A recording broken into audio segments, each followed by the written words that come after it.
ارتياح واسع للنتائج الجيدة والمستوى المتصاعد الذي تقدمه الأندية العراقية في المنافسات الكروية الخارجية. القوة الجوية والزوراء والكهرباء في رحلة الدفاع عن استعادة المكانة الآسيوية. الجماهير الرياضية التي تابعت بشغف واهتمام المستوى الذي قدمته الفرق العراقية وبشكل خاص فريقي القوة الجوية والزوراء لما يتمتعان به من قاعدة جماهيرية أكدت ثقتها بقدرة اللاعب العراقي على الظهور في البطولات الكبرى، لا سيما وهو يتغلب على نجوم من الطراز الأول.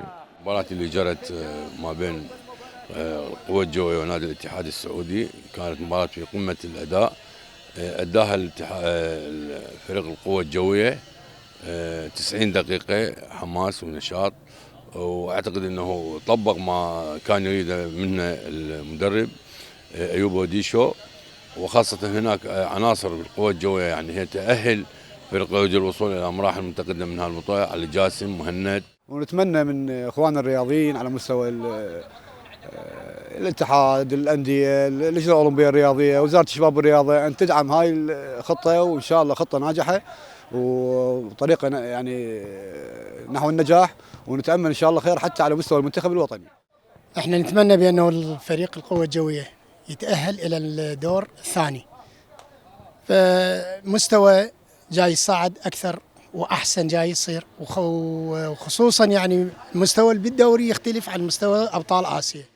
وتقديم الدعم المادي والمعنوي للفرق الرياضية مع المساندة الجماهيرية يمكن أن يوفر الأجواء أمام الفرق والمنتخبات للوصول إلى أفضل النتائج.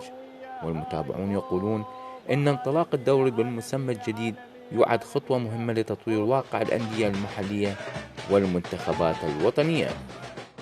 نتمنى دعم من المسؤولين كوزارة وكرئيس وزراء وكمحافظ وككادر أندية رياضية لجميع الأندية سواء في الدرجة الأولى والثانية والثالثة وجميع مرافق العراق من ملاعب أن يهيئوها لاستضافة جميع المباريات بالدوري لتطوير الكرة العراقية.